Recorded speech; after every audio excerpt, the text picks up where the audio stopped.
Muito bom dia, meus caros. Prazer vê-los aqui todos reunidos para mais esse pique. Inicialmente agradeço em nome da GRH, em nome da Diretoria de Engenharia, a presença de todos vocês. O PIC tem um objetivo claro, né, que é inspirar e estimular e promover a troca de experiências dentre todos nós, em cada um na sua área, em cada um na sua experiência, em cada um na sua especialidade. Esse momento é muito rico na companhia, né? Acho que todos estão percebendo. Eu vou deixar o papel de lado. Acho que todos estão percebendo que nós estamos passando por um processo de profundas mudanças. Mudanças no que diz respeito à parte estrutural formal. Recentemente, vocês devem ter visto aí nos comunicados algumas estruturas. Deixa eu cumprimentar o Briane, aí, nosso novo gerente. Parabéns. Enfim, estamos procurando adequar a estrutura da companhia numa estrutura mais moderna, mais ágil, mais rápida e mais eficiente. Estamos implantando o SAP, que vem aí com reuniões marcadas para o mês de agosto. Já os senhores chefes de departamento, gerentes, coordenadores, já receberam a convocação, desculpe o termo, mas esse é a verdade, é convocação para esse evento, que é muito importante, vai mudar substancialmente a cara da companhia. É evidente que tudo isso sem mudar a nossa cultura, a nossa tradição, o nosso modo de fazer, né? Nós temos que mixar as duas coisas. E a engenharia, capitaneada pelo MECA, conseguiu trazer uma alteração profunda na forma de fazer a gestão. Aquilo que era absolutamente estanque, com aquele formalismo das gerências, departamentos, etc., passou a ter uma conotação completamente distinta daí para frente. Eu sei que é difícil a gente mudar a cabeça, mas é necessário, né? Não dá para manter estruturas idênticas em gerências que estão desenvolvendo trabalhos, apesar de serem iguais em momentos absolutamente diferentes, e carecem de recursos em cada momento diferente. Então, é isso que esse trabalho, brilhantemente coordenado pelo MECA e com a participação efetiva das equipes, porque sem isso não seria possível, né? Nós vamos ver aqui hoje. Então, eu queria, porque eu vou precisar sair, eu pedi para o MECA, inclusive, licença, nós estamos com um problema na intrajornada. Eu vou correr atrás disso agora com o Milton. Agradecer muito ao empenho de todos vocês, ao trabalho que foi feito. Eu sei que não foi fácil, a gente acompanhou isso muito proximamente. A Valéria não está aqui hoje porque está de férias, mas ela participou intensamente disso com a sua equipe. Mas eu tenho certeza que os resultados foram realmente auspiciosos. Tanto que essa é uma modelagem que muito provavelmente outros organismos da companhia passarão a usar em breve. Meus parabéns e vamos em frente. Obrigado.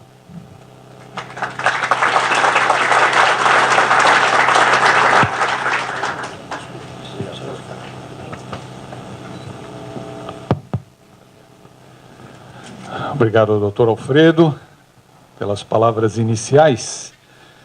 Bom, gente, antes da gente começar, bom dia a todos, porque eu tentei cumprimentar boa parte do pessoal, né, mas a plateia é grande e é mista, né, quer dizer, não é uma plateia exclusiva da DE, tem gente de outras diretorias, isso é bom, né, e a minha apresentação, então, até já sabendo previamente que a gente teria participação de gente de fora, a gente vai contar um pouquinho da história, né, do que nós vivenciamos, como é que a gente implantou esse modelo. Alguns recados. Nós vamos fazer essa apresentação, nós vamos ter um intervalo de café, mais ou menos 1h10, por aí 1h15 de apresentação.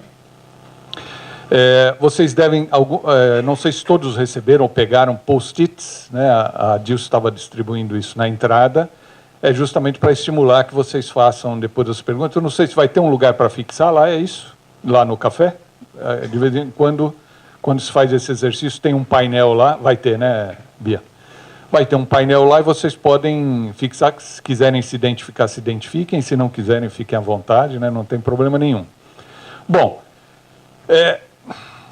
como é que a gente chegou até este momento? Há aproximadamente 1 mês, 40 dias, nós, dentro da DE, juntamos os gerentes, os assessores da diretoria e dissemos o seguinte: vamos fazer um balanço de como foram esses primeiros 6 meses de implementação do modelo matricial, até para a gente ver o que deu certo, o que deu errado, né? O que a gente precisa corrigir. E aí contamos, havia também o interesse da área de recursos humanos de saber, né? Porque eles estiveram sempre muito próximos, em praticamente 2 anos, né? Vocês vão ver aí pelo histórico, há quase 2 anos que a gente vem discutindo essa questão do modelo. E eles disseram o seguinte: pô, vocês vão conversar? Nós queríamos conversar também, queríamos saber de vocês o que vocês experimentaram, o que foi válido, o que não foi. Trouxeram, inclusive, um questionário para a gente, né, para ajudar nas discussões, foi muito bom. E disseram o seguinte: nós queríamos já fazer um evento desse, exclusivo da diretoria de engenharia, para a gente poder ouvir todo o grupo, né, toda a equipe, como é que tinha sido esse período dos 180 dias, 6 meses. E eles disseram o seguinte: vocês não gostariam de fazer, ao invés de discutir exclusivamente dentro da diretoria de engenharia, abrir essa discussão, poder mostrar para outras áreas da empresa a experiência que vocês tiveram, né? Seria legal isso aí. Então, falou: pô, bacana. Acho que legal. Então, este aqui será um fórum que vai ter um aspecto que eu gostaria de ouvir a nossa equipe, quais foram as observações, as críticas, as sugestões, o que deu certo, o que deu errado, né? E vai ser uma oportunidade também para quem não é membro da nossa equipe, da DE, de também conhecer um pouco o modelo e fazer as suas considerações, dúvidas, né? Como disse o Alfredo, a gente está num momento de mudanças na companhia, né? A companhia mudou bastante nesses últimos 2 anos. Eu acho que trazer novas formas de trabalho, sejam elas quais forem, acho que é válido, né? Então, vamos lá. Bom, aqui, basicamente, o que a gente pretende abordar, nós vamos fazer um breve histórico do modelo. Eu estava falando no início, esse negócio de 2 telas, eu fico aqui baratinado, não sei para onde apontar, mas... espero que todos consigam ver. O auditório é muito grande, né? E depois eu vou mostrar uma planilha que vai ser complicado, mas eu e o Walter vamos tentar traduzir para vocês, se caso não dê para ver aqui, né? Então, a gente vai falar um pouquinho do histórico, como é que a gente chegou nesse modelo, no modelo matricial. O que vocês vão ver a estruturação dos núcleos, que a gente chamou de núcleos de conhecimento, ou de competências, o escritório de projetos, que a gente aproveitou no meio dessa bagunça toda que a gente ia criar também o escritório de projetos, era uma coisa necessária, né? Eu já tinha, de outros tempos, ideias nesse sentido. Como é que nós fizemos o mapeamento dos conhecimentos? Eu vou explicar também por quê. O processo de implantação propriamente dito, os resultados que tiveram, e aí a gente vai mostrar um pouquinho desses 180 dias, o que a gente já obteve, né? Os próximos passos, afinal de contas, esse é apenas o primeiro passo, né, desse modelo, tem muita coisa por fazer e a gente vai dividir um pouquinho isso com vocês. E depois a gente vai abrir um espaço para as dúvidas, para opiniões, sugestões, críticas, né? Tá? Bom, o nosso pessoal já viu essa primeira parte, eu vou pedir um pouquinho de paciência, porque eu precisava conceituar um pouquinho, né, como é que a gente chegou, e para isso mostrar um pouquinho o cenário que nós tínhamos na diretoria de engenharia em 2015. É fato, né, que nós tínhamos uma forte pressão por entregas, né? O secretário chegou em janeiro de 2015, chegou arrasando, pegou o Walter e falou: Walter, é o seguinte, nós temos que entregar, o governador tem planos, né? Tem planos auspiciosos para a sua carreira política, né? E nós precisamos entregar, a população precisa, né, de transporte e nós precisamos entregar. Então, a palavra de ordem era entrega. Prazos que a gente teve uma série de dificuldades para cumprir, a gente vinha tendo dificuldade, apesar do excelente trabalho que toda a equipe, eu me incluo nisso, porque eu era responsável por uma das gerências, né? E a gente vinha fazendo um bom trabalho, mas tínhamos problemas com relação aos prazos. Se alguém deu prazos lá atrás que não eram factíveis, a gente sabe que prazos tem um quesito político nesses prazos, a gente sabe disso, né? Mas, enfim, nós tínhamos que cumprir.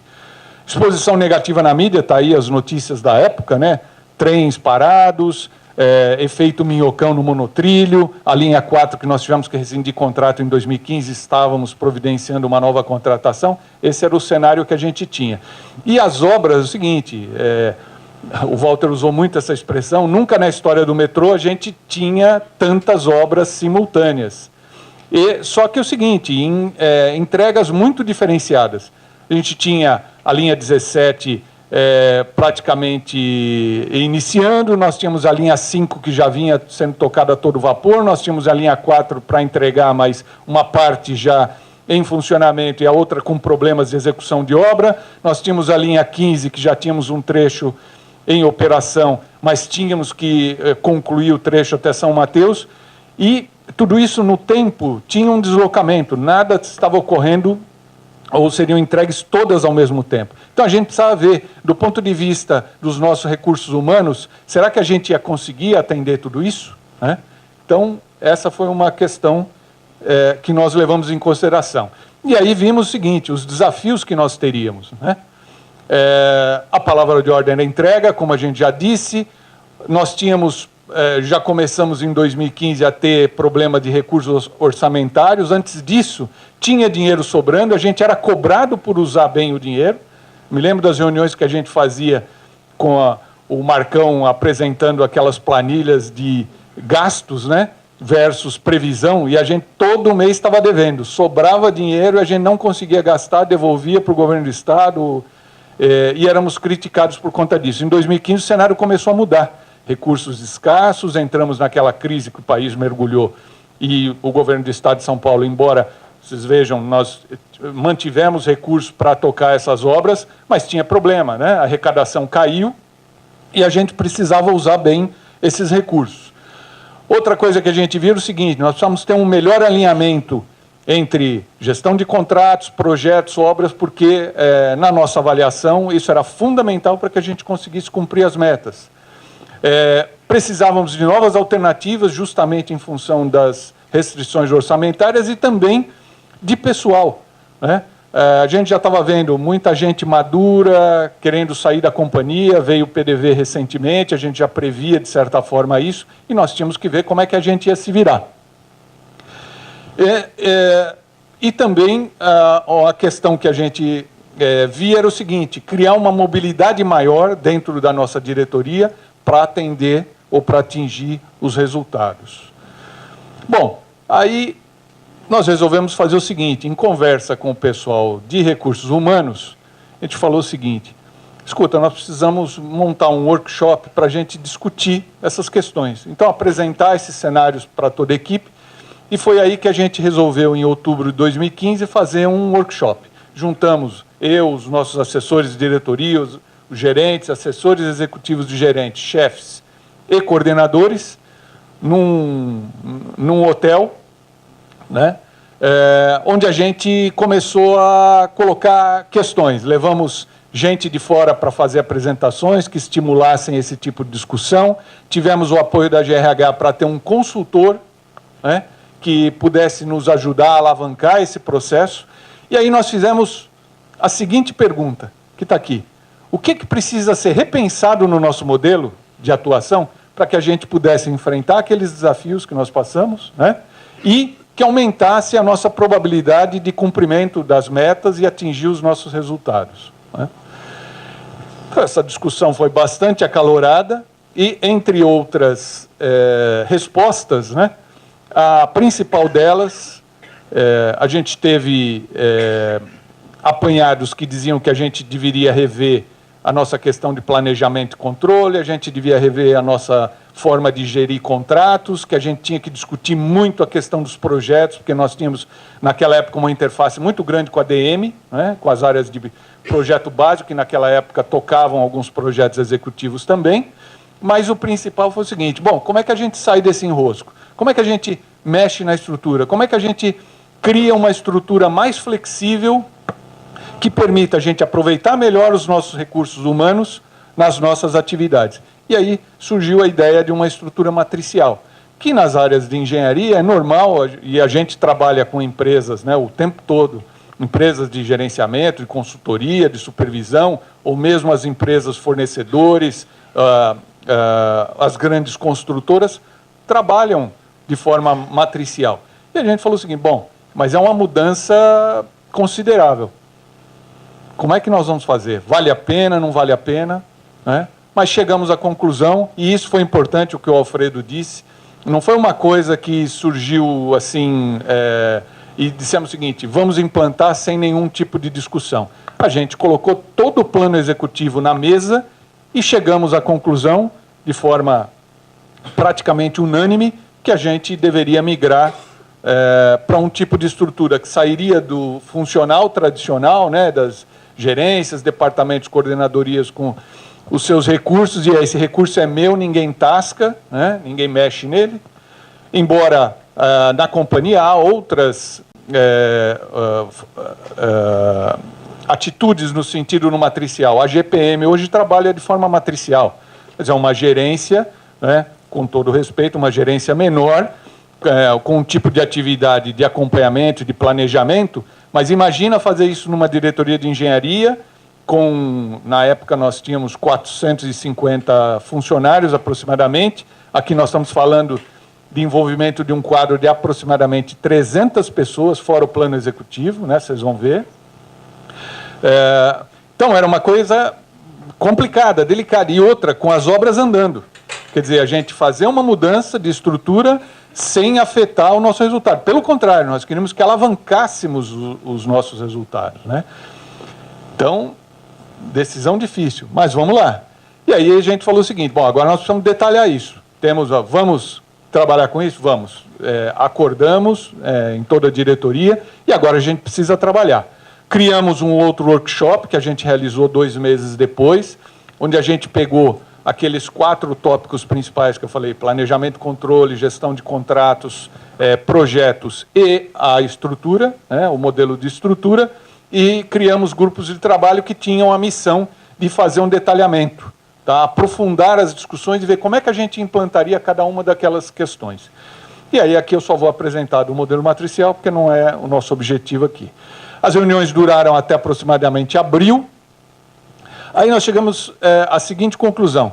Bom, se nós vamos ter uma estrutura mais flexível, eu vou mostrar daqui a pouco como é que ficou, né? Como é que a gente faz para conhecer no detalhe cada uma das pessoas? Porque cada equipe estanque, né, tem lá os seus profissionais, mas o Luiz Bastos não conhecia em detalhes, tirando alguns que já trabalharam com ele, dos empregados que trabalhavam com o Garbulho. O Garbulho, por sua vez, não tinha conhecimento detalhado dos profissionais, ou dos conhecimentos dos profissionais da equipe do Carlos Paixão, e assim sucessivamente. E a gente precisava mapear esses conhecimentos. E aí, a GRH trouxe para a gente, a Bia coordenou muito bem essa questão, nós fizemos uma oficina de Design Thinking, né, cujo objetivo era identificar quais eram as nossas necessidades em termos de conhecimentos e competências, tá certo? Para que a gente pudesse olhar para o nosso grupo, para a nossa equipe, e fazer o cruzamento, desculpa, fazer o cruzamento, conhecimentos versus necessidades. E foi isso que a gente fez. E aí a gente foi detalhando. Desenhamos um novo modelo entre junho e setembro, com a atuação dos núcleos, vocês já vão ver como é que ficou na matriz.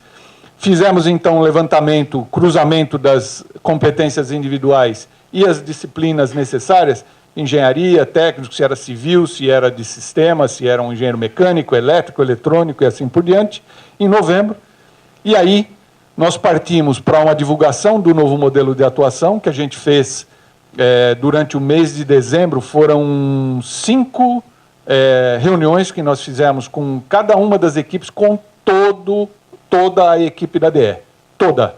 Nós fizemos aqui, ou fizemos lá no Metrô 1, no G2, no auditório do G2, colocamos toda a equipe e fizemos a divulgação de como que a gente ia trabalhar nesse novo modelo, para que a gente pudesse dar o pontapé inicial em janeiro deste ano. Como é que ficou, então, esse modelo de estrutura matricial? Bom, agora eu vou tentar aqui, vamos ver se a gente consegue mostrar aqui. Bom, vocês vão ver a diretoria. Aqui, eu vou apontar de um lado aqui, mas se alguém não tiver me desculpem, do lado de cá, o plano executivo, como está hoje, as gerências, que estão representadas aqui como empreendimentos, não importa qual seja. Empreendimento pode ser uma linha, pode ser um trecho de linha, pode ser um projeto de um determinado sistema, pode ser aquilo que a gente quiser, né? A gente chamou aqui de empreendimentos. Nesses empreendimentos estão representados todo o plano executivo, os gerentes, chefes de departamento, coordenadores, né? Do lado de cada matriz, aquilo que nós chamamos de núcleo de competências, já vou explicar melhor o que é isso aqui, né? E então essa matriz se cruza aqui para atender as necessidades de cada empreendimento no que diz respeito à parte de gestão de contratos, orçamento, planejamento, controle, projetos, implantação de obra civil e implantação de sistemas. Então, qual era o objetivo aqui? Qual é a necessidade do empreendimento 1? Bom, eu preciso de X funcionários, colaboradores profissionais em gestão de contratos com estas especificidades. Onde é que eu vou buscar isso aqui? Eu vou buscar essa experiência ou esses profissionais no núcleo que a gente chamou de núcleo técnico-administrativo. A gente até brincou e chamou esses núcleos de nave-mãe. Então, a nave-mãe está lá orbitando, né? Orbitando aqui no núcleo técnico-administrativo, outra nave-mãe de projetos, outra nave-mãe de implantação de obras e sistemas. E o seguinte, eu preciso de astronautas para o meu grupo, eu preciso descer aqui para a Terra e preciso tocar esse empreendimento. Então, eu vou negociar com esse núcleo, cada núcleo tem um líder, né? Daqui a pouco eu falo aqui do escritório de projetos, mas cada núcleo deste tem um líder, né? Em que cada empreendimento vai negociar com esse cara aqui os seus recursos. Então, vejam aqui, todos os empreendimentos aqui têm necessidades, seja na área de contratos, na área de implantação de obras, projetos, e ele então vai ter que negociar com o general que está aqui, o capitão da Enterprise, né? Como é que ele vai fazer a alocação. Só que é o seguinte, esses recursos são finitos, certo? São finitos. Eu tenho aqui na minha nave-mãe técnico-administrativa, 50 profissionais, né? Esses 50 profissionais precisam ser distribuídos no tempo, né? E por empreendimento, essa é a grande matriz. Depois nós vamos mostrar o exemplo de uma das matrizes, como é que ficou, vocês vão entender como é que funciona. Então, estes profissionais aqui serão alocados conforme a necessidade de cada empreendimento e negociados. Então, esse é um grande... A gente vai falar um pouquinho nos resultados, né? Como é que foi essa experiência de ter que negociar os seus recursos. Então, não tem mais aquela história seguinte, olha, o empreendimento, eu sou gerente da linha X e os empregados são esses aqui, são meus, ninguém mexe, né? Não é assim, você vai ter que dividir esses recursos, provavelmente, né? Alguns recursos estarão alocados durante um tempo única e exclusivamente nessa área, ou poderão estar sendo utilizados em conjunto entre diversos empreendimentos. E a gente vai ver aí que tem exemplos de profissionais que estão trabalhando em 3 empreendimentos, tem até um que chegou a trabalhar uma semana em 4, né? No tempo. Então, é uma experiência diferente e os gestores teriam que se adaptar a esse novo modelo, né? Então, como é que eu vou justificar, né, a minha necessidade para que ela seja atendida por esse cara aqui? Opa, desculpe, botão errado. Ok. Em paralelo com isso, a gente resolveu implantar o escritório de projetos, cujas atribuições eu vou mostrar um pouquinho mais à frente, sempre aqui em conjunto também com o PMO corporativo, porque nós imaginamos aqui que nós temos um escritório de projetos de segundo nível, de primeiro nível é o PMO corporativo, tá certo? Que tem nos ajudado imensamente para a gente atingir os nossos resultados. Vocês vão ver aqui que a DECAC, que é a área da Cecília Martino, de relações com a comunidade, a gente foi a única área que ficou fora da matriz, porque é uma equipe, é um grupo de experts, mas pequeno. E nós vimos o seguinte, pelo tipo de trabalho desse, seria difícil a gente fazer a alocação, ia faltar gente. Então, nesse aspecto, o departamento, a coordenadoria dela trabalhará matricialmente, mas alocando os recursos necessários no tempo. Tá certo? Vamos um pouquinho para frente aqui. Como é que ficou, então, essa questão da estruturação dos núcleos? O que a gente criou? Um núcleo técnico-administrativo que, basicamente, vai cuidar ou gerir os profissionais na área de gestão de contratos, orçamento, planejamento e controle. Um núcleo de projetos complicadíssimo, porque a gente pegou um período em que nós tínhamos, eu sei que vão surgir perguntas depois em relação a isso, principalmente de quem está de fora da DE, né?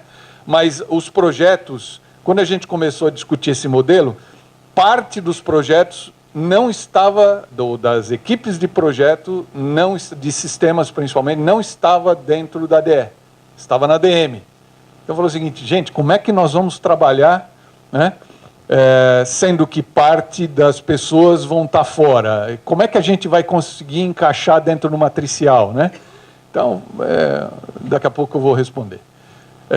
Então, os núcleos de projetos, aí com todas as especialidades necessárias. A mesma coisa na parte de implantação de obras e de sistemas. Então, cada núcleo, cada um daqueles 4 núcleos, o primeiro momento a gente acordou aqui que 4 assessores da diretoria, o Joelson, o Argimiro, o Luiz Carlos e o Walter, ficariam responsáveis por cada um daqueles núcleos. Do escritório de projetos, eu vou mostrar aqui como é que ficou. Do escritório de projetos, também trabalha matricial, então nós criamos uma estrutura de escritório de projetos, que tem aqui a coordenação do Noel, que não deixou de ser coordenador da área de meio ambiente lá na linha 15, e é matricialmente coordenador, o líder desse núcleo chamado escritório de projetos. E também matricialmente um representante de cada uma das gerências, na linha 15 o próprio Noel, por enquanto, é o responsável, e nós temos lá a Doris na G2, o Aires na 4, o Shinjiro na linha 5, o Fábio na GEL e o Marcelo Basso na GIS. Tá? Então, a gente criou o escritório de projetos também para nos ajudar a alavancar na questão, principalmente, da metodologia de gerenciamento de projetos. Nós vamos falar lá nos próximos passos. A gente quer dar um salto de qualidade do ponto de vista de gerenciamento de projetos, e para isso nós contamos muito com a ajuda do PMO corporativo para nos auxiliar nessas questões. E mais uma série, eu não vou ler aqui todas elas, né? Mas a ideia para o escritório de projetos é controlar o ciclo de vida todo do empreendimento, e principalmente no seguinte aspecto. Imaginem que tem um profissional que está hoje na linha 5, que também vai trabalhar na linha 4. Se eu não tiver padronização do ponto de vista das atividades que eu realizo em cada linha, imagina o seguinte, eu hoje estou na 4, amanhã estou na 5, depois amanhã estou na 15, só que eu vou na linha 4, o sistema que controla e planeja os empreendimentos é um, eu vou na linha 5 é outro, e na linha 15 é outro totalmente diferente. E a forma de trabalhar também diferente. O cara vai ficar maluco e não vai dar o resultado. Então, uma das questões mais importantes que o escritório de projetos tem como missão e vem realizando isso é criar padrões. Tá certo? Então, até hoje a gente vê que cada gerência de empreendimento trabalha de uma forma, todas dão o seu resultado, mas de formas diferentes. Não é isso, a gente não está dizendo aqui tem melhores ou piores. O que a gente está vendo é o seguinte, quais são as melhores práticas que na linha 5 são adotadas, que eventualmente possam também ser adotadas nas outras linhas. Aquelas que estão na linha 17, que também possam ser adotadas nas demais. É isso, a gente quer fazer com que todo o grupo, né, cresça.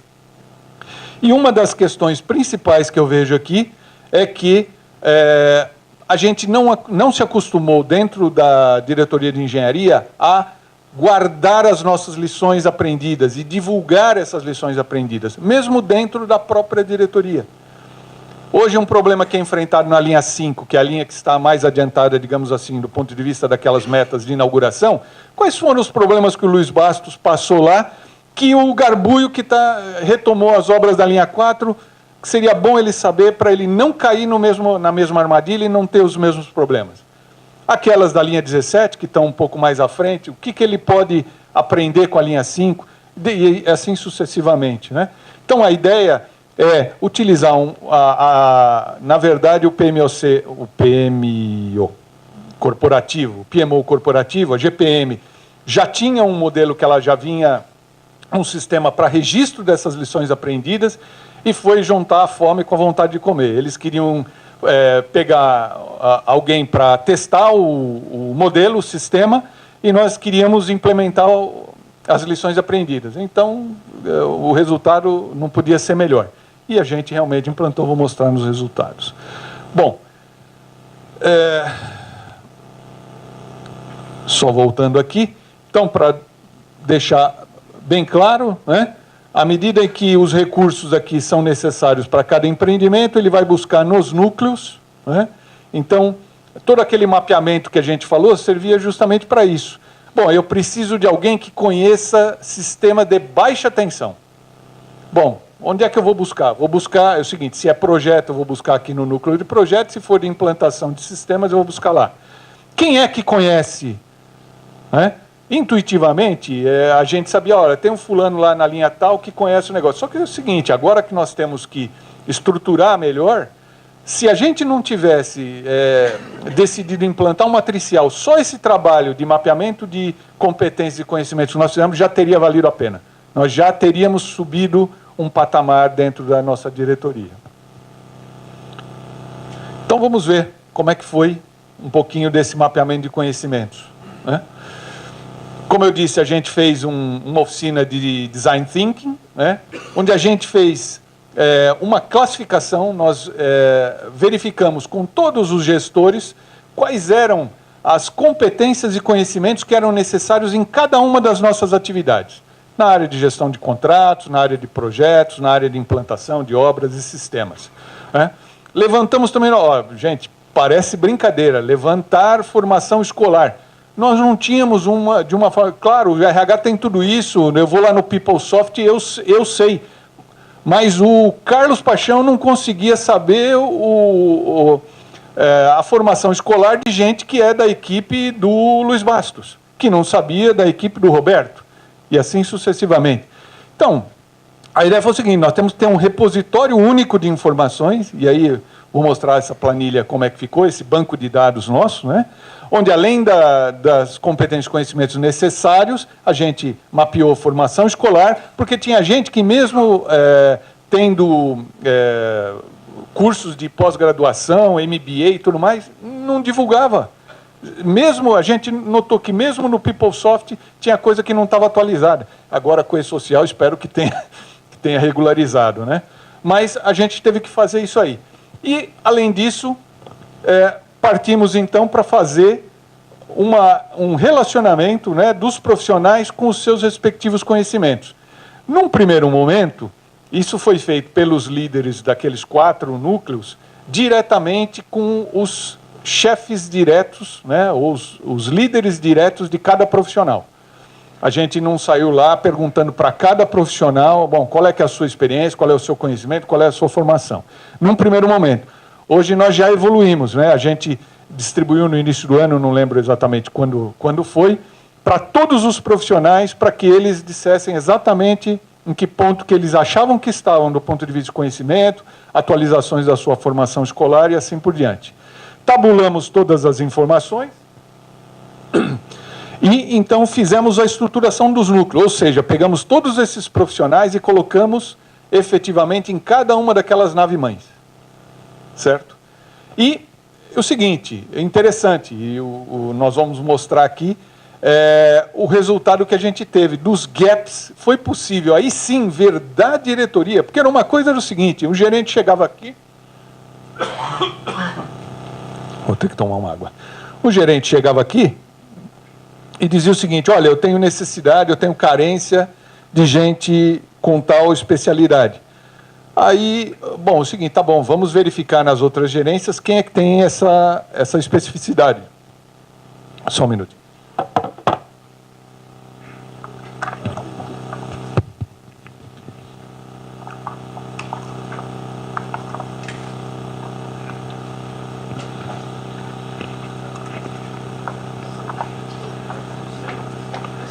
Peguei o pior. Peguei o piorzinho.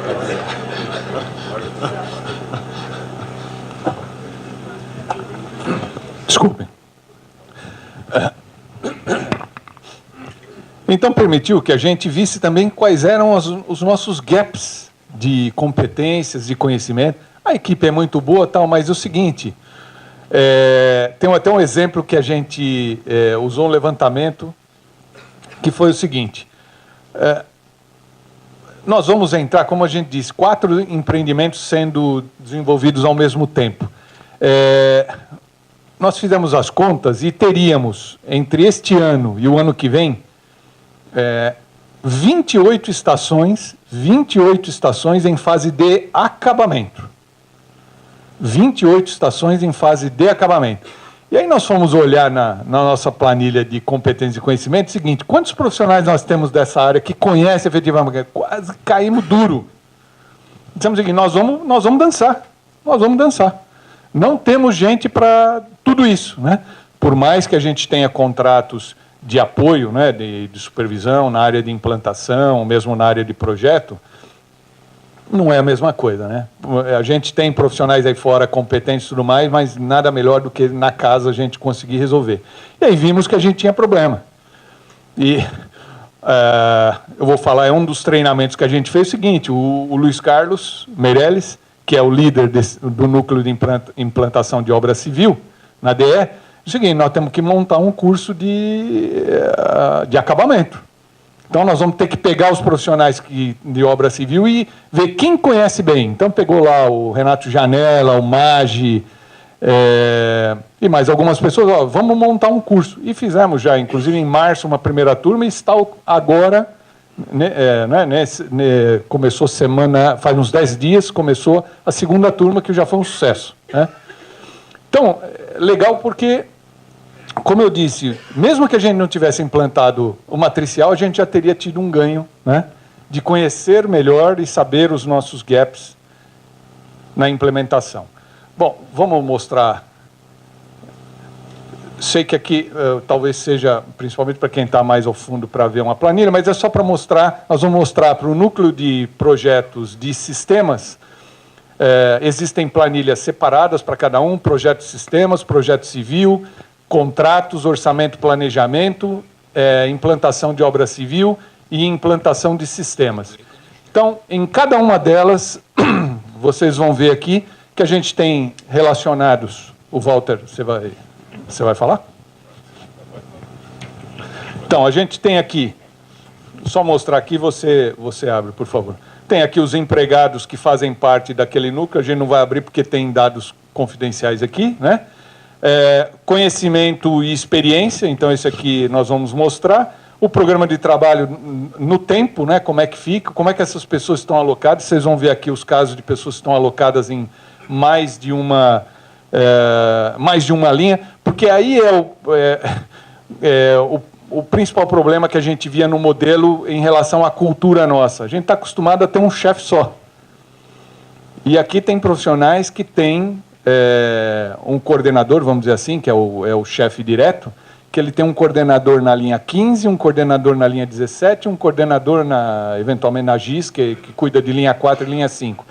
Então, como é que você age nesse caso? A gente vai mostrar, inclusive, do ponto de vista dos recursos humanos, como é que a gente propõe fazer essa gestão. Então, vamos mostrar um pouquinho? Você quer mostrar, Walter? Por favor. Bom dia a todos. Bom, vou pedir desculpa porque a planilha, por ser Excel, ela tem... Alô. Ela tem dificuldades, principalmente, ela foi montada de tal forma para ficar aberto na tela do nosso computador, que é uma tela retangular, né? Aí é quadrado, já começa o primeiro problema. Mas basicamente é o seguinte, quando a gente começou, como o Meca falou, a tratar da necessidade que a gente tinha de gerir os grupos, basicamente você vai gerir pessoas e seus conhecimentos. E reunir esses conhecimentos era uma proeza que a gente tinha que vencer, porque não é fácil na companhia. A gente pensa que né? Mas não é. E outra era a necessidade de padronizar. São 5 grupos, tem 4 gestores. Claro que cada um ia fazer do seu jeito. Cada um ia escrever de um jeito, um queria fazer no caderninho, o outro queria fazer no Excel, o outro ia fazer no Word, ia ser uma beleza. Então nós trabalhamos no sentido de padronizar também. Mas a necessidade foi surgindo aos poucos, isso daí foi montado, está na 4ª versão, acredito que surjam versões ainda a cada instante, porque a gente vai sentindo a necessidade ao usá-lo, né? Então, como é que eu disse ali, ele entra com uma planilha externa, que ali eu chamei de GRH ali, porque eu ainda sou da época da GRH, ainda tinha GRH. Agora tem GR alguma coisa que eu não lembro direito. Mudou agora? Não, tá mesmo? Então tá bom, então é GRH.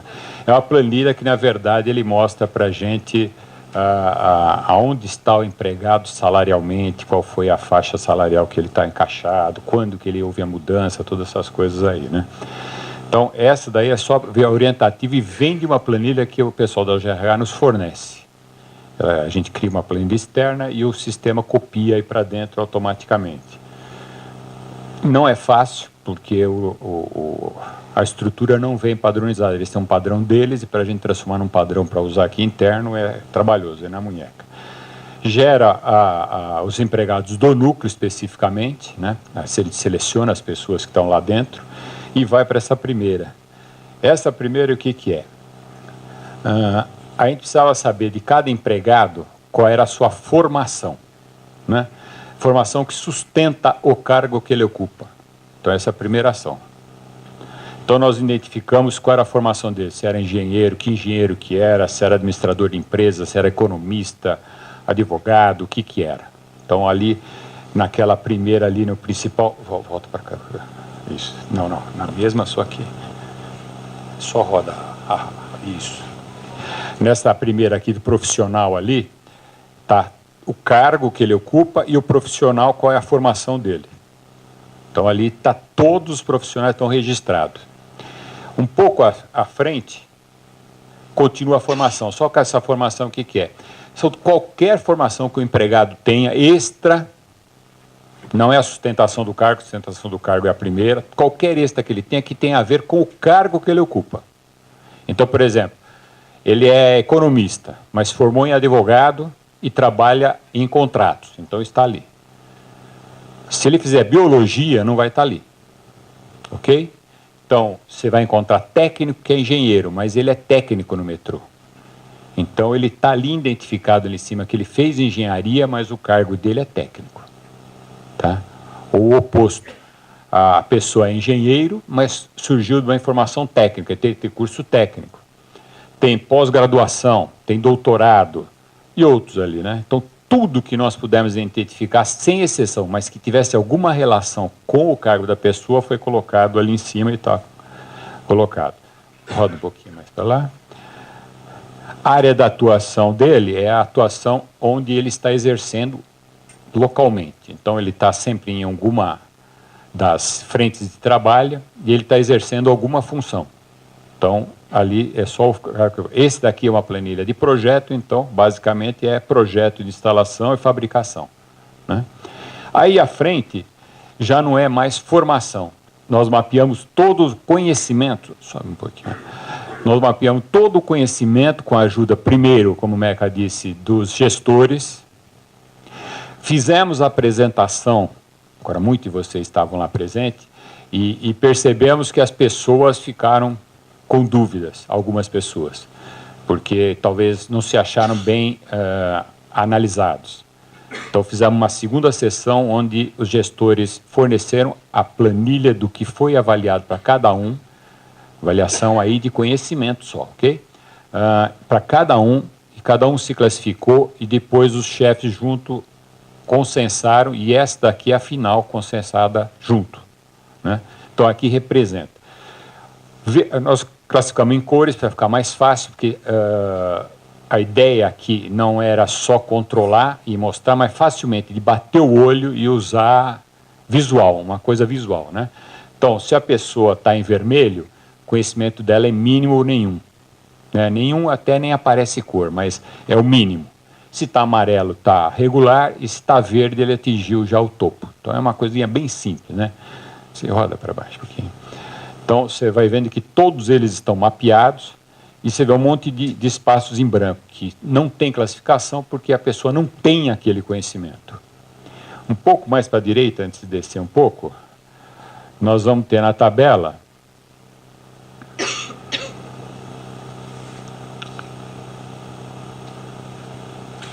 chega lá, é que ela é grande pra caramba. Aí, ali do lado direito você vê empreendimento, onde ele está, né? Então esta pessoa, tipo ali o, deixa eu enxergar, né? Walter Costa está embaçado, né? Mas é o projetor aí. O Walter Costa, por exemplo, né? Tem ali 2 linhas, 4 e 5. Ele trabalha lá na GIS, e é natural porque a GIS trabalha sempre, o tempo todo, nas 2 linhas. Ela está com 2 linhas em execução, então ela está trabalhando em 2, né? A maioria dos profissionais, tem vários deles que estão, né? Então, ali, essa classificação vem de uma outra planilha que eu vou mostrar a seguir. Essa aqui é só orientativa, quer dizer, eu sei qual é o conhecimento, qual a formação dele com essa planilha, eu sei qual é a formação dele, em que estágio que está, qual é o conhecimento em que estágio que está, que nível que ele está e aonde ele está trabalhando. Tá? Se eu descer nessa planilha aqui, lá ao final, existe uma... Desce um pouco mais, pode descer primeiro. Isso, existe uma quantificação que ela faz automaticamente. Roda um pouquinho para a direita, só para mostrar, para a esquerda, desculpa. Isso. Mais um pouquinho, pode ir. Como eu disse, ele é grande. Em todas elas, ele faz o sisteminha, o controlezinho, faz um pouquinho mais. Aí, ele faz uma quantificação total de cada conhecimento, distribuindo por nível de conhecimento, total de todos os profissionais, e depois onde eles estão, uma quantificação em cada... Desce agora, pode descer. Em cada um dos empreendimentos. Ele totaliza em cada um dos empreendimentos quantas pessoas tem com aquele conhecimento, com a classificação. Né? Então, todos os empreendimentos... Tá, agora volta a subir, por favor. Estou dando trabalho para você. Agora eu vou mostrar bem no comecinho ali, que é uma coisa nova. Aqui, aí, parei. Então, agora já entrando na parte de gestão, como o Meca disse, o primeiro que a gente observou foi a parte de falta de profissionais que nós íamos ter de conhecimento de acabamento, e a gente já sentia isso, que eu lembro quando a gente ia fazer acabamento lá na 4, nós tivemos que levar uma pessoa de outra linha. Quando começou o acabamento 5, tivemos que levar. Então, algumas pessoas eram mosca branca e você tinha que carregar as pessoas. Então, isso mostra que a gente tinha dificuldade, né? Então, a última etapa que nós acabamos de montar, né, estamos trabalhando ainda, nós fizemos uma... Desce um pouquinho só um pouquinho mais, desce isso. Então, nós... Para cima, né? Desce, isso. Aí. Nós fizemos uma priorização, né, olhando primeiro gestão do conhecimento, pensando em gestão, né, também em cores, os sistemas que esse grupo trabalha, no caso aqui é projeto de sistemas, né? E todos os sistemas que estão identificados aqui acima, né? Vocês vão ver aqui são sistemas, né? Sistema de energia, sistema de telecomunicações e assim por diante, né? Eles estão classificados aqui embaixo por uma ordem de importância ou de gravidade, né? Se a gente tem esse conhecimento interno e externo que a gente possa contratar numa emergência, se tem interno e externo, se ele é rapidamente adquirido, se é um conhecimento difícil de encontrar no mercado, então nós classificamos o sistema. E depois abaixo nós classificamos o conhecimento que tinha, né? Então você vê, não, em cima mesmo, é em cima, quer ver? Eu vou subindo, aí, volta, desce. Você está sendo muito rápida. Isso, é bem ali no meio. Para cima. É isso aí. Agora roda para lá. Isso. Tá vendo? Então, por exemplo, aqui. Esse é um exemplo, né? Mas pode rodar mais. Aí. Então, esse aqui, 5º e 6º, mas tem outros lá. Aqui. Então, se vocês olharem aqui, esse daqui estão em sistemas de via permanente. Cadê o Renato? Ele estava por aí, cadê ele? Bom, estamos em via permanente, é um grupo que a gente tem poucas pessoas com conhecimento de implantação, né, de projeto, e se torna a primeira prioridade nesse instante. Nós temos que desenvolver pessoas com esse conhecimento aqui, né? Segundo, máquina de chave, que tem a ver com via permanente, né? E terceiro, o track suite, que é utilizado lá no monotrilho, que acho que poucas pessoas que acompanharam lá na 15 e a 17 vai começar e precisa também. Então, aqui vai priorizar ataque nosso para a gente fazer com que as pessoas tenham conhecimento para facilitar o nosso processo de gestão, tá? Então, essa tabela, basicamente, ela utiliza isso aí. Aquela programação das pessoas vem de uma outra tabela. Vai para a tabela seguinte. Isso. Essa daí é o programa de trabalho que a pessoa, que é o gestor, acompanha. À frente, pega a tabela da frente primeiro. Pega a tabela da frente. Não, a tabela da frente. Isso. Essa de baixo. É isso. Não, é de baixo. Isso. É embaixo aqui. A da frente. Isso. Essa daqui é o cronograma das obras de entrega. Se olhar para lá, ele vai aparecer. Isso, tá vendo? Em cada linha tem o cronograma de trabalho sobre o projeto que está previsto. Roda para baixo agora. Ela é difícil, desculpa, mas não tem muito jeito de mostrar. Se fosse no computador é bem fácil. Então tem todo o programa mostrando da linha. De cada linha, de cada trecho, para a pessoa que faz essa gestão saber as metas que as áreas têm, né? Aí volta aquela tabela anterior aqui. Então aqui, nessa daqui, você tem a mesma coisa, chama daquela tabela de lá, do conhecimento, chama a pessoa, né? O cargo que ela ocupa, a formação, e aí vai para a programação. Então aqui a pessoa vai estar numa linha, que nessa pessoa que está aqui, o Roberto Aga, ele está por aí, o Aga? O Aga é o cara mais utilizado que tem aqui. Nós esgotamos ele. Ele coloca o início do trabalho. Então, ele está em 3 linhas nesse momento, 4, 5 e 17. Ele e o Denilson. Denilson também. Denilson está junto. E aí faz um cronogramazinho. Vai rodar para mim. Pode rodar lá para a ponta.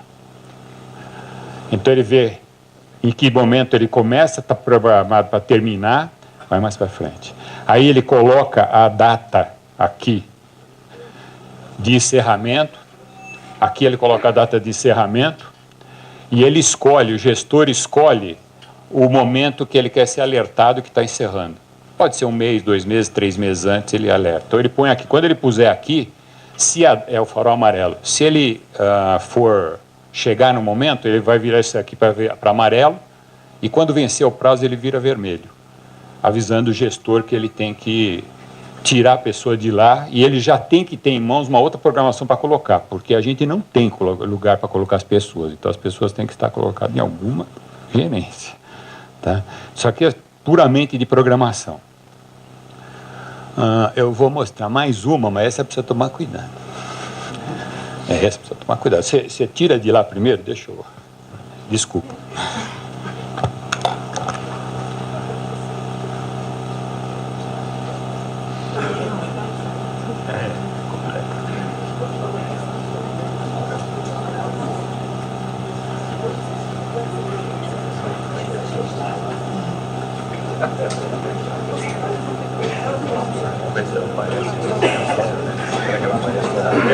Vamos ver.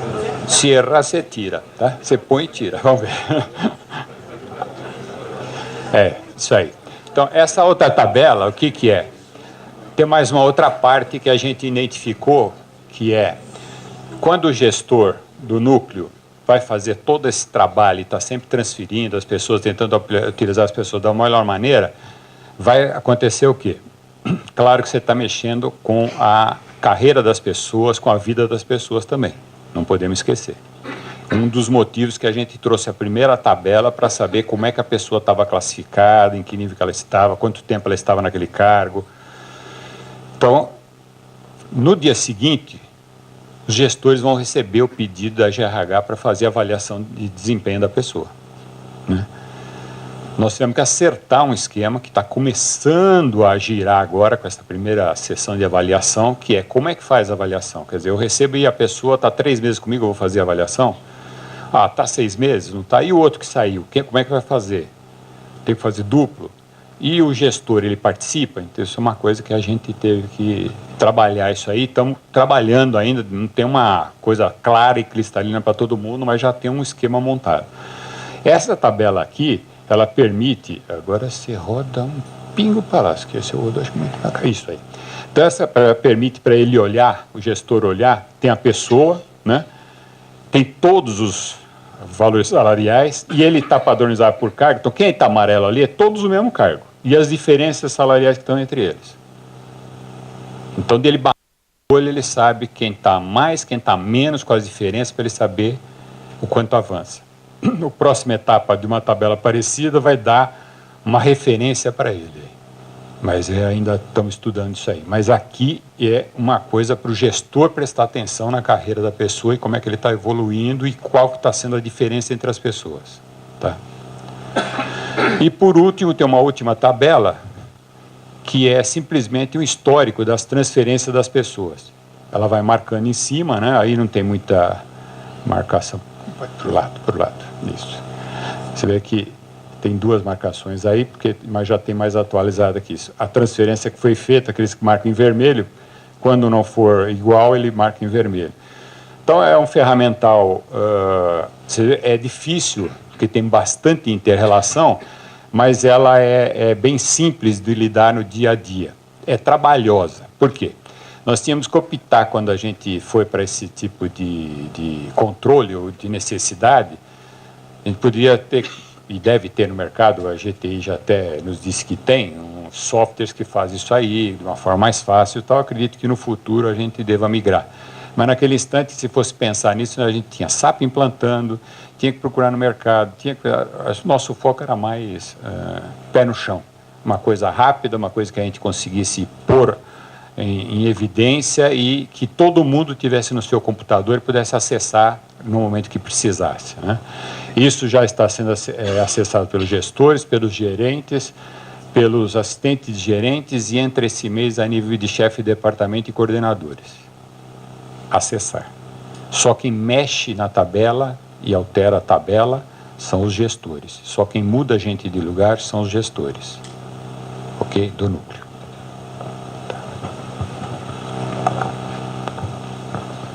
Pode ir.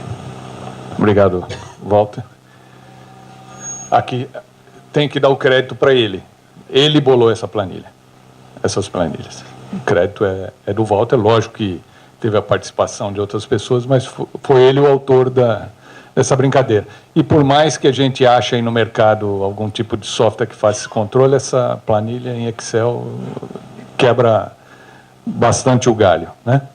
Bom, seguindo, e aí nós partimos então para a implantação, quer dizer, basicamente feito tudo isso, a gente falou o seguinte, ok, e como é que ficam as pessoas nessa brincadeira, né? Como é que nós vamos dar a flexibilidade necessária? Não vamos esquecer que o metrô é uma empresa de quase 50, vamos completar 50 anos, tem uma forma de trabalho, de registro, e nós estamos querendo fazer uma inovação. Como é que a gente vai gerenciar isso? O cara vai estar trabalhando em 3 linhas, em que RS que ele está? Como é que fica a questão do e-social agora, que cria umas amarrações para a gente bravas, né? E aí nós sentamos com o RH e fizemos o seguinte, e aí, como é que a gente sai dessa? Né? E olha, difícil, nós estamos... criamos, lógico, que uma sistemática para dar uma fugida, né, das regras rígidas que a gente tinha, que imagina o seguinte, hoje você só transfere pessoas de uma área para outra com o MP. MP assinada pelo diretor e pelo gerente, pelos gerentes, né, que tem que acordar e o diretor dá ok. Caramba, como é que a gente vai fazer? Essa semana aqui o empregado está numa área, a semana que vem ele está na outra, como é que faz? Então nós temos que dizer o seguinte, se a gente ficar da forma como a gente estava, não vamos sair do lugar. Então a gente teve que, em conjunto com o RH, criar uma forma de sair dessa, né? Então, a princípio é o seguinte, o empregado tem que estar registrado no RS.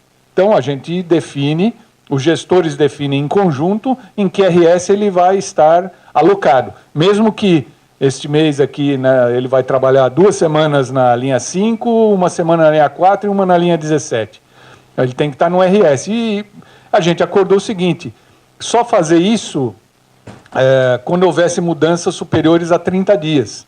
Por quê? Para fazer a mudança de RS, o RH ajudou a gente num sentido de que foi o seguinte, se eu tinha vários profissionais para fazer, não precisava fazer várias MPs. Fazia um documento de controle, né, em que eu autorizo a realocação daqueles profissionais naquele RS.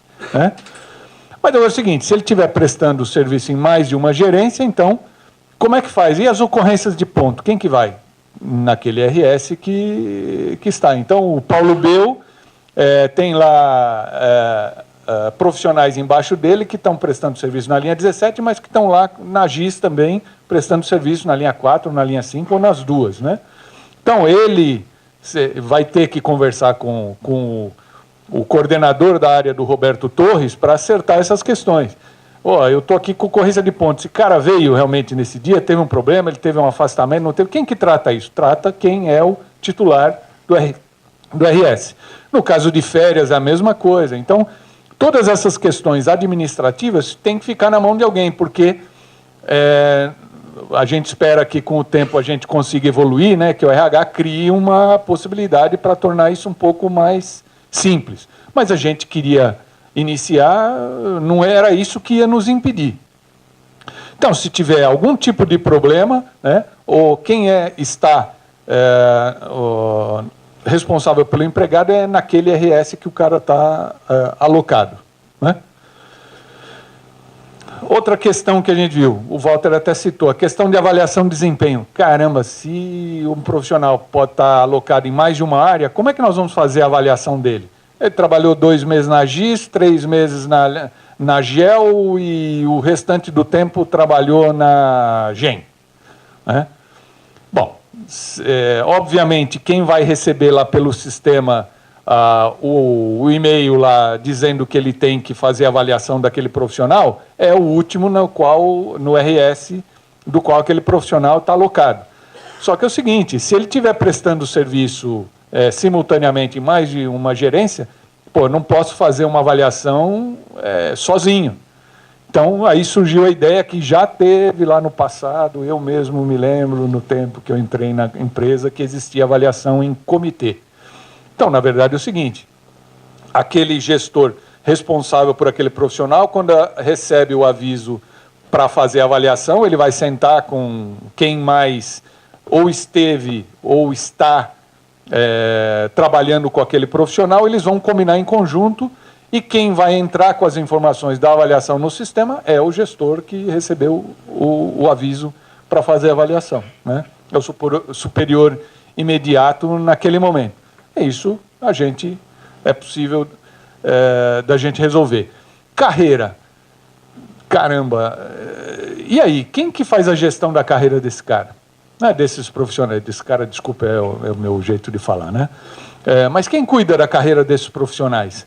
Se ele vai estar alocado em um monte de lugares, ele tem um monte de chefe, mas pode ser que ele não tenha nenhum na hora de cuidar da carreira dele.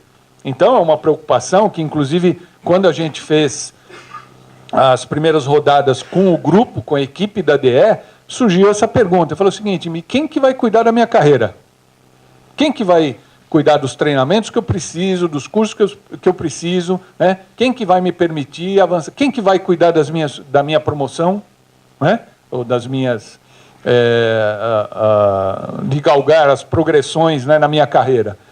Então, essa era uma pergunta que é interessante. A mesma coisa, né? Naquele momento, quem vai receber lá da GRH uma planilha perguntando se aquele profissional que ele está apto a ir a um step acima do ponto de vista, inclusive, salarial, vai ser aquela pessoa, mas ele vai ter que sentar. Vejam que tem exigido, né, dos nossos gestores uma coisa que não tinha até então, que era essa questão de conversar com os outros gestores. Isso que esse modelo exige que os gestores se conversem, né? Então, alguém tem que cuidar dessa carreira. E quem percebe se aquela pessoa está precisando de um determinado treinamento?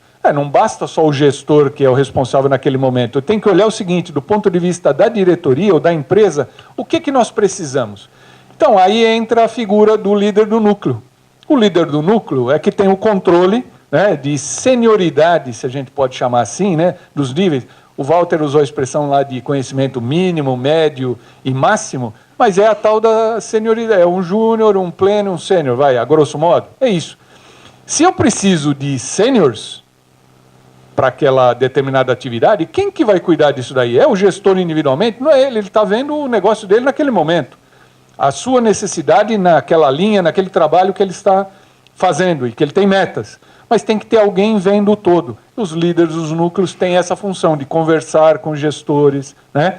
Atualizando as suas planilhas, ele tem uma visão melhor de como é que está esse nível de senioridade dos profissionais, e aí vai sentar com os gestores, com a gerência de recursos humanos, com a Unimetro, e programar os treinamentos que eventualmente são necessários. É o que a gente fez no caso do treinamento de acabamento, né, de acabamento em obras metroviárias. Foi isso.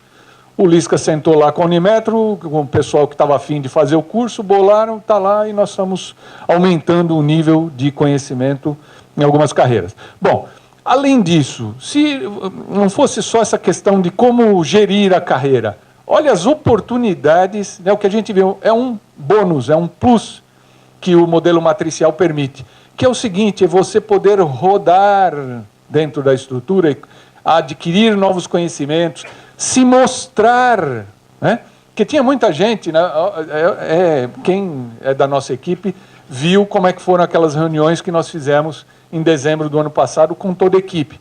Que o pessoal falou, pô, mas caramba, e quem que vai estar olhando para mim? Gente, vai ter muito mais gente olhando para você. Na medida que você vai prestar serviço, na linha 15, na 5, na 4, vai ter gente falando o seguinte, bom, quando eu tiver que pensar, se eu tiver que pensar inclusive num coordenador para substituir o meu coordenador que está saindo, quem são as pessoas que eu já rodou comigo aqui, fulano, ciclano, beltrano, bom, eu posso escolher entre estes, né?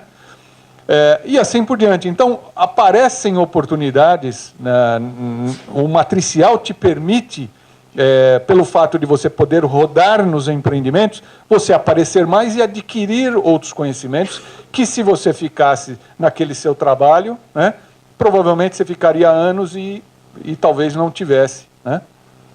Então, essa questão da mobilidade que a estrutura matricial oferece, que, ao longo do tempo, o desenvolvimento profissional desses nossos colaboradores, fatalmente, ele vai melhorar. E a questão dos desafios, né?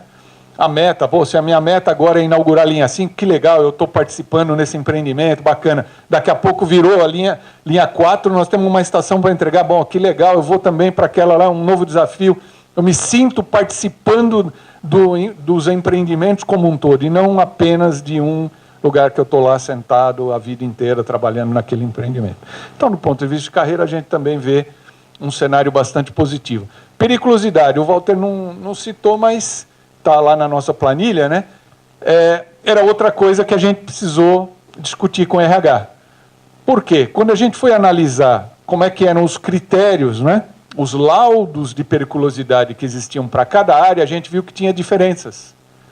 Mesmo com atividades similares, existia trabalhar numa linha, me expunha ao risco elétrico, mas não tinha o adicional de periculosidade, ou não era considerado que se expunha.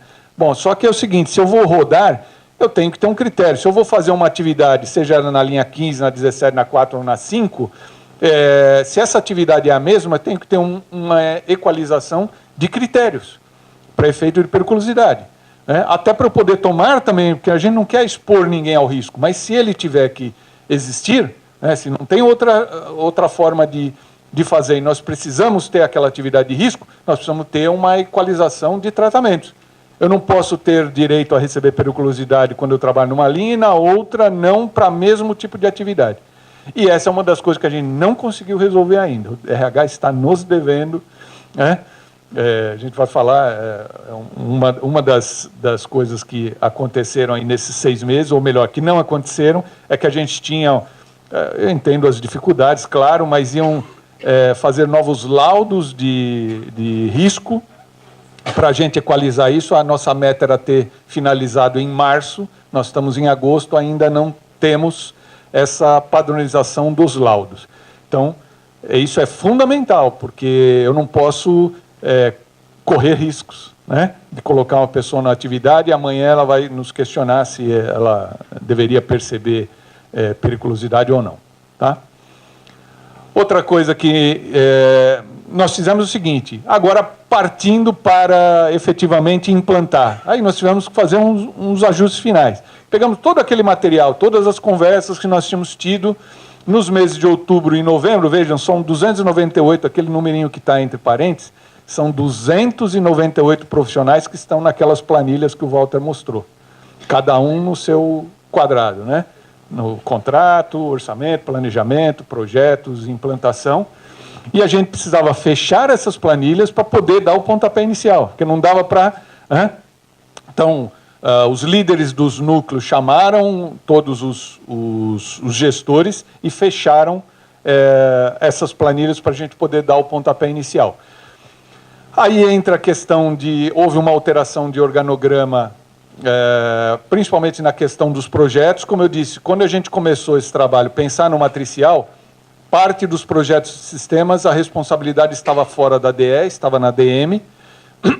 E em novembro, a DM resolveu que ela não tocaria mais os projetos executivos, ela só queria tocar projetos básicos e os projetos funcionais, cuidar da área de meio ambiente, a gerência de... O PMOC, eu estou com o PMOC da linha 4 na cabeça. PMO, né? O PMO foi transferido da presidência para a DM, eles estão tocando a vida deles e nós incorporamos, né? Inclusive vieram alguns profissionais.